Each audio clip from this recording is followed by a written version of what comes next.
Unlock Your Growth الحلقة رقم 11.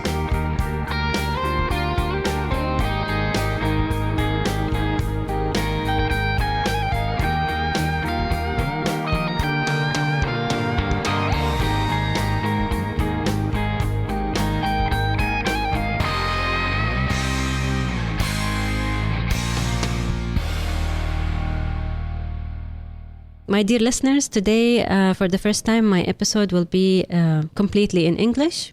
And I'm so proud today because my guest is a very special expert. He's visiting us from the US, from San Diego, California. My guest today is Mr. Tom McCarthy. He's an expert in leadership, and he has written many books also about presentation, how to present in a very professional way. But he's here in Kuwait this week to give a workshop on leading winning teams, how to surround yourself with the winners and how to succeed in your work. It was an amazing seminar. I attended some of the sessions and I really loved it. So I'm really, really glad and proud that he's my guest. So welcome to Unlock Your Growth, Mr. Tom. Thank you. Yeah. Well, thank you for having me. It's great to be with you. Thank you very much. Since we are talking about leadership and my podcast is about growth and about small businesses, I just wanted to ask you about the small business or the startups. Leadership for them and teamwork for them is very critical. We've talked about that with them before, that for them to succeed, they need to surround themselves with partners, with team members who are going to help them to grow in the business. But they find it very difficult, especially that it's their baby and they're very protective. So they find it difficult to team up with someone else, with a stranger. What kind of advice you can give them to get over that kind of fear? Yeah, no, there's a lot of fear, and I've had that fear, right? I went from a big company to starting my own company way back when in the training business. I have other businesses also, but in the training business. And so right away I went and I got a big office space and I hired 30 people and we did okay, but then I decided to downsize and I went to a much leaner organization where it was primarily me. And then I got really protective, like you said. It's like, no one can do it, as good as me and in the training business. And I was afraid to send other people out to do my trainings that I'd created. It was such a limiting way of looking at things because, yeah, okay, I'm good at doing it, but other people can come in and they can do my work. And also, without that leverage of having other people, it was always just me. My efforts, my energy were the only way that we generated revenue or income. And so when I started trusting other people, and when I say trusting other people, you got to trust the right people. That's what I'm saying. Surround yourself with winners. Yes. You can't have somebody that is going to be substandard go out and represent you in whatever business you're in. And you also can't have somebody that doesn't really kind of meet the ethical qualities or the culture that you want to create. So in surrounding yourself with winners, what we talk about is really two things. For whatever job you need them to do, can they perform at a very high level, right? And also, do they fit your culture? The values you have, the things you stand for, do they stand for those same things? And if you can find someone that can perform at a high level and also fit your culture, those people will help you grow and they create the leverage that you want. And so now I have that. And I think for a lot of small businesses, people are good at what they do and they think no one else will ever do it as good as they do. And I used to think that way. No one else can get up and teach leadership the way I do, or no one else can do a presentation training the way I do. And now I have a whole team of people that are probably as good or better than me, right? It is that point of having someone who can actually outperform you or do the job in a better way. So people feel really, really afraid and they're afraid also of stealing ideas. Like today you are working with me and tomorrow you steal my ideas and go somewhere else. So there's always that kind of fear of losing. But I totally agree with you that we need to have this courage to go out there and find the partners. And they also find it really difficult to hire someone, especially the locals. They're always afraid that they're going to leave, they're not going to be serious or committed. We need to know from you, how do we build a team that's committed to our work? How do we work with that?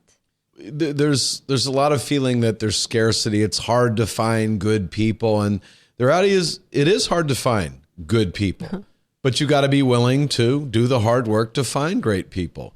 And so I think it starts with, like in leading winning teams, we always start with, you've got to build a winning culture. You've got to build a home that winners want to be part of, so to speak. And that's where it really starts.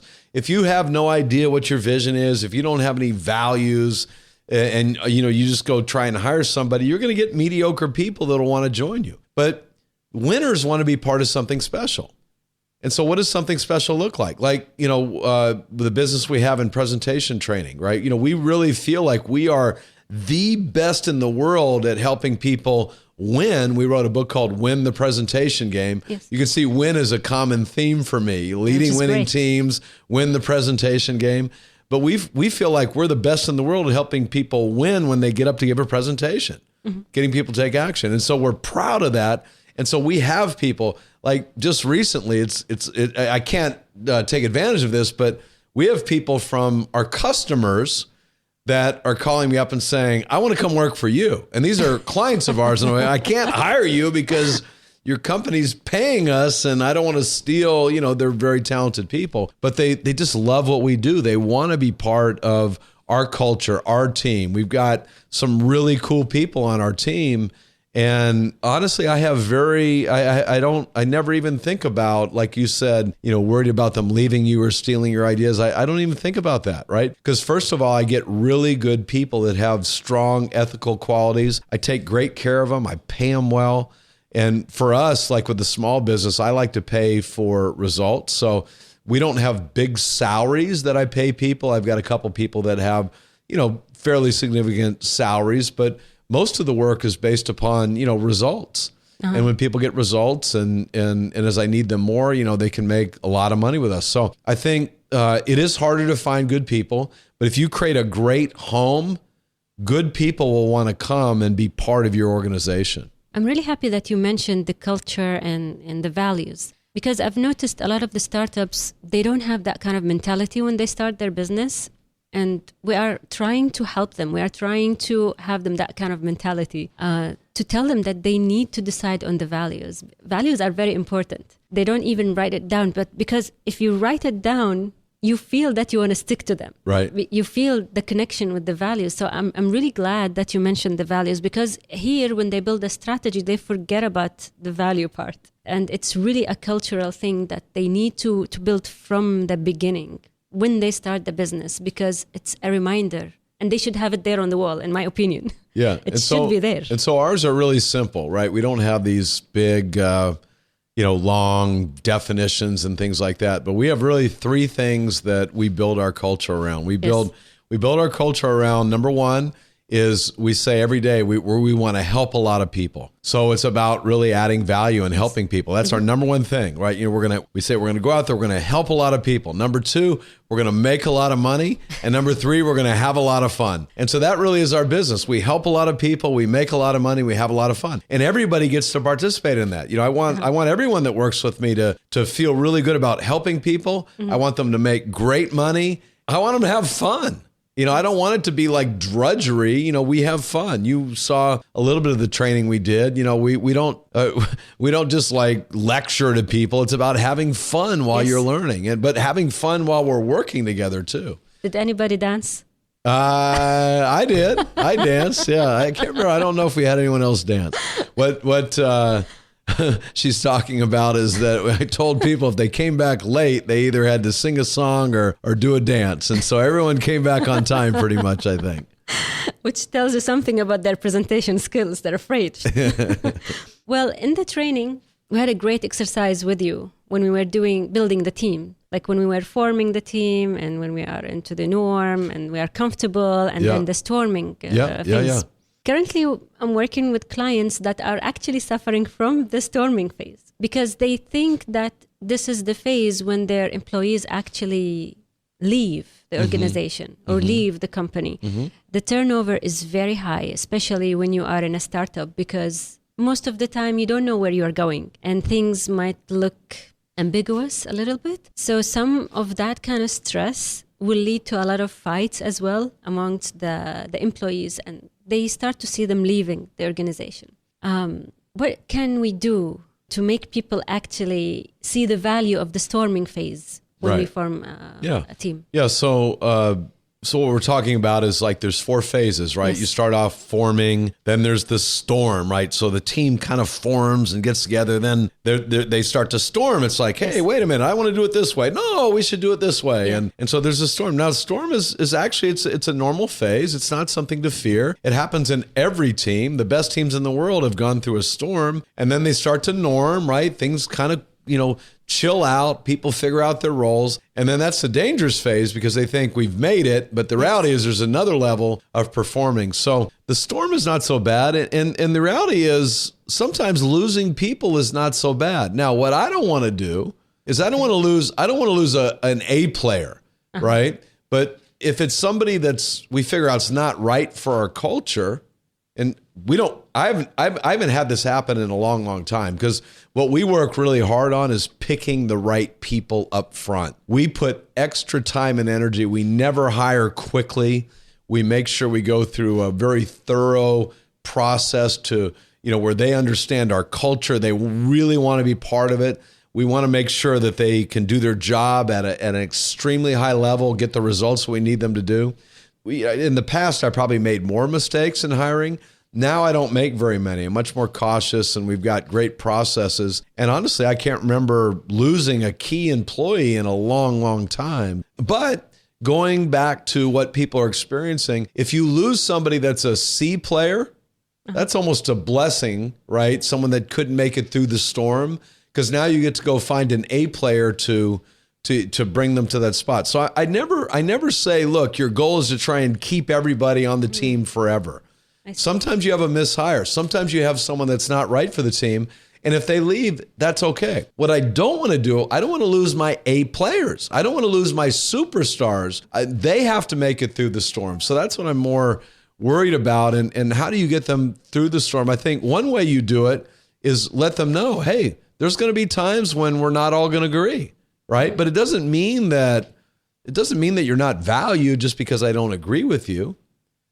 My right-hand person, we get into disagreements all the time. Just the other day, I was trying to explain to him something, a way that we were going to teach something in a program, and he's telling me how it didn't make sense, and he didn't say I didn't know what I was talking about, but he's just like, the way I was saying it, he's like, didn't make sense, and I was getting kind of irritated. I was like, yes, it does. Right? Here's what I'm talking about. He goes, I know, but the way you said that, it didn't make sense. But he wasn't going to leave over that, right? And I wasn't going to fire him over that. It was just this great conversation, which made me understand, hey, maybe I do need to say it a little bit differently. And that's the way that teams, when they storm, really should function. It's open communication. It's positive. And at the end of the day, it's respectful. You're sharing an idea, maybe in a passionate way, because you want everybody to get better. It's not about me beating you with, I have a better idea than you do. That's not what we want to do. We want to say, hey, let's get all our great ideas out there. They're not all going to be the same. We might not all agree on them, but let's get them out there, and let's get through this phase where we can figure out the best way to go. So do you think that the storming phase needs some control, needs some supervision from someone that can contain the situation, or someone who sends all of these positive messages that you've been talking about, like, I value you, I value your opinion? Do you think that we need that kind of supervision, especially if you're talking about startups? Yeah, and so when we talk about the storming phase, like if it's storming where it's somebody trying to, just, I'm going to be better than you, or I'm going to be the leader here and you're not, right? That's the kind of thing we don't want to see. The storm should ideally be about, coming up with a better idea. And so someone comes up with an idea, and then someone else says, well, what about this, right? And it's like, whoa, I don't know. That doesn't make, sense the way I'm thinking about it. And then someone else says, what about this? And, oh, that sounds weird or different. But those are good things, right? Because now all of a sudden, something that sounded weird a couple minutes ago, if I really start to think about it, it's like, maybe that would make my idea better if I thought about using that. That's the kind of storm we want to have. The storm where people are stabbing each other in the back and just, incessant fighting, that's where you do need supervision and leadership, and you need some values. You need, because, like, what are our values? We're going to help a lot of people. We're going to make a lot of money. We're going to have a lot of fun.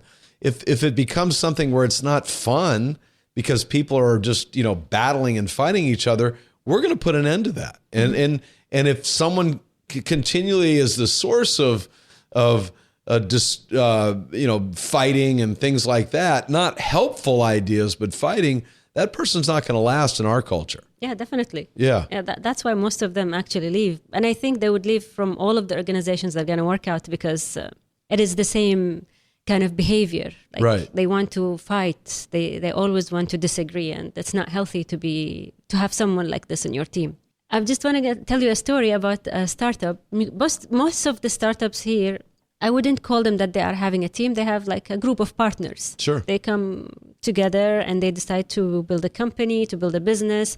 And I was talking to one of the newly established startup here in Kuwait, and they had a huge group of partners. It was like a lot of them. And one of the partners was sitting with me and he was telling me, we started with a big number. And we had a lot of fights, and some people were just taking our energy down, and we could not continue with them. And we are so happy that those negative people, they were the ones to decide to leave. They left us, and we are so happy and relieved that it was their own decision and they left us completely. And we are so happy right now. We are more successful right now. We can grow because we know what we want to do. We know the values. We are working hard. We are committed. So sometimes, as you said, losing is not a bad thing. And, that's right. And it's better if they decide to leave. They want to leave us. It's easier on you if they decide to leave because you don't have to fire them or redeploy them. But when I think about the people that we have, in my organizations that we've lost over the years, or not lost, but maybe I've had to let them go, that is pretty much the biggest issue. It's like they're draining my energy. Yes. Why am I doing this every day? It's like they're sucking energy out of me, and I'm fine. And sometimes they, like on at least one occasion, it was somebody that was actually a friend that I brought into the business thinking, okay, this is going to work out. And they were just sucking energy, not just of me, but like, other people are like, oh my God, am I going to have to deal with this person again? And then finally I said, all right, I gotta make the call on this, right? I gotta have that tough conversation with them. But also it saved the friendship too, because they were a good person. They just couldn't function well in our business. They they were very needy when it came to our business, and no one was enjoying working with them. And they probably weren't even enjoying it that much either. So I think we probably did them a service being able to move them on to something they were more fit for and more passionate for. I don't think that working with relatives or best friends is a good thing. Well, the reality is some of the people in my business are my best friends. And after they worked with you? No. These are people like, if I look at, he actually owns a piece of the company, gave him a piece of the company, but, my right-hand person, he's been a friend for over 40 years. Oh, wow. Yeah. Another guy, same thing, over 40 years. I think I've got another person in our company that I've known over 20 years. So, and they're awesome. They really are awesome because we all get along. We all know each other. I can trust them. They've got my back. I got their back. We take care of each other. So I think in some ways, if you find the right fit, it can be amazing. It has to be the right fit. Yes. Yeah. Since my podcast is about growing personally or growing your business, I would like to know your advice for small businesses. What is the best way for them to grow? What do you mean by growing? Just growing the business, succeeding more, expanding their business, introducing something new. Well, I think, the first thing is you've got to have, like we said, our first thing is we've got to help a lot of people. You got to have something that's going to help people. You got to have something that they really want. I love that. If you're trying to sell something that you're excited about, but you got two other people that want it, right? Mm-hmm. It's going to be hard to make a lot of money and grow your business. So there's lots of books out there. You're an expert in marketing. The blue ocean strategy, for instance, right? Mm-hmm. Separating yourself, not getting in there where you're just like everybody else. And now you've got to compete on price. Like what's special and unique that you can offer that people really will crave and want. Mm-hmm. And so you're probably more of an expert on that than I am, but that's what we've tried to do in our businesses. Like, one of my businesses is a healthy, we call them superfood cafes. Yes. And when we first started it, there wasn't really anything else out there like that. Like if you wanted really healthy food, it didn't taste very good. And if you wanted something that tastes good, it wasn't very healthy. And we said, hey, what if we could create food? What if we could create recipes of food that were organic, that were incredibly healthy, but also tasted great? Yes. And then we did that. And sure enough, we took over this little location. It's I don't know meters, but it's like 500 square feet. So think of like a tiny little location, or actually it's 900 square feet, but that included like a back kitchen. And there had been 2 businesses there before that were juice bars. Both of them failed. We bought out the lease from the last juice bar for $50,000 or something like that. And that juice bar, I think in the year prior had done $300,000 in business. Our first year in business, we did over $2 million out of that one little location, and then grew that one location to $3 million in business. And now we have 7 locations getting ready to open 8, 9, and 10. But we were providing something that, number one, we had a passion for. My wife loves to eat healthy, organic, fresh food, right? That doesn't have a lot of sugar in it, but still tastes great, right? Doesn't have, we don't do dairy, we don't do gluten. So it's this healthy food that she had a passion for. And so we're getting to bring that out to the world. We're helping a lot of people. We're making a lot of money. We're having fun doing it. I like that. You mentioned something very important. The unique value, this is what we always strive for. We keep on telling them, provide something unique so you can sustain it on the long run. And also, I liked what you said about caring. That's an element a lot of people actually neglect. Your customer needs to know that you care and that you want to help them and that you want to offer something to help them first, because you are one of them. At the end, you are one of them. As you said, your wife, she loves that kind of food. She was looking for a place to buy that kind of food from. She couldn't find it. Yeah. So she feels that kind of, we call it a customer pain. She feels that kind of pain, that search for a certain product. And this is an amazing point, that you make your customer feel that you care about them and you want to help them to solve their problems. Well, and when you look at our values, it's not we're going to make a lot of money, have a lot of fun. Oh yeah, and we'll try and help some people. We're going to help a lot of people first. That's really what we focus on first. And then the other thing, in terms of growing your business, is you have to have a big enough market. Obviously, if you've got like a little tiny market, it's always going to be tough to grow. So what I like is to find concepts or ideas that a lot of people need. And then the other thing that I think I've gotten very good at, I studied why certain people were lucky years ago. I did a lot of research on it. Like, why are certain people lucky? Why do certain people get more opportunities than others? And it's very interesting. Yeah. And one of the big things I found was it was your network. It's like, who do you know? And so I get a lot of in our training business. I was talking with Khalid, right, earlier today, and just saying most of the business that comes my way comes through my network. It's not me going out there trying to sell something to somebody. Even coming here to Kuwait, I didn't call somebody up and go, I want to come to Kuwait to do training seminars, and I've been here, I think 12 or 13 or 14 times now, but I was teaching another seminar in London. I met 2 gentlemen in an elevator, right? When I was getting ready to go to the seminar in London, we're going down the elevator and we're just kind of chatting, and they actually were coming to my seminar, right? And they didn't even know I was the one teaching it. And so we just had this great little conversation, and I said, "Where are you guys going?" They go, "Seminar." I go, "Oh, I'm going there too." And we walked there. I didn't tell them I was teaching. We get there, and then later on they saw me up there because I was the one teaching. And then back at the hotel, I saw them again. They go, "You didn't tell us that you were the one teaching." Yeah. Surprise. And then they said, "We want to bring you to Dubai." And I'm thinking, I didn't even. This was many years. I go, "Where is Dubai?" I hadn't even heard about it. This was back in 2000 or 1999. I hadn't been out here before. And sure enough, I was thinking, they probably won't follow through. And they did.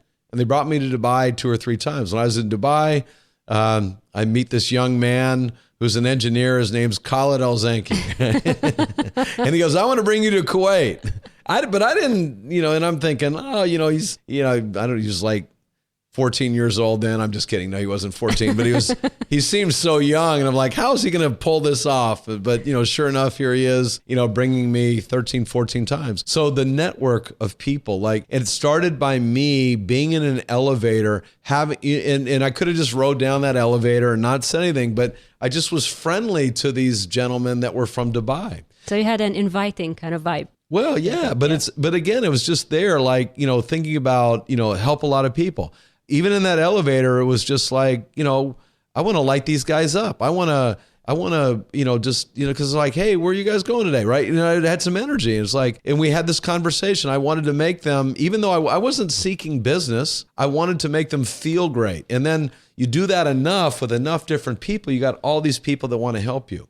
So you have to have a product, obviously, that solves a big problem, a problem that a lot of people have, or if not a lot of people have it, a problem that a few people are willing to pay a lot of money to have solved. Mm-hmm. That's and then just network like crazy. But when I say network, it's not, hey, I need to meet you because I need your help. What I do when I network is I want to meet you and see how I can help you. Right? How can I add value to you? Not how can I take money from you or whatever. I mean, eventually maybe I'll make some money from something, but most people I meet, I never make any money from, but it just feels good because you feel like you're adding value to people. And then it always comes around. One of my sayings is, not my saying, but you get back what you put out. Mm-hmm. Right. And we talk about it even in presenting, if you want to get people to respond to you with energy, if you want them to pay attention to you, then you got to put energy into them. Mm-hmm. You've got to put, love and care into them. You've got to add value into them. And then all of a sudden it will come back. That's amazing. Yeah. Very, very interesting view. Well, every time I see you, Tom, or I talk to you, I learn something new. So thank you very much for being with me in my podcast. I really enjoyed the time and I learned, and I'm sure my listeners are going to learn a lot from you. Thank you for being in Kuwait. Thank you for coming. Thank you for accepting Khalid's invitation. Thank you, Khalid. He's here. Thank you, Khalid, for everything. And I hope to see you soon in Kuwait or in San Diego. Yeah, well, thank you. You're a great inspiration and a phenomenal role model. And thank you. I know all the people listening are blessed that they have you in their life. So thank you. And I'm blessed to have you as a friend too. So thank you so much for having me here. Yeah, I really do appreciate it. Thank you very much. أعزائي المستمعين، إن شاء الله أشوفكم أو تسمعوني في حلقة جديدة وضيف جديد. مشكورين وايد. Thank you very much and we're gonna meet soon.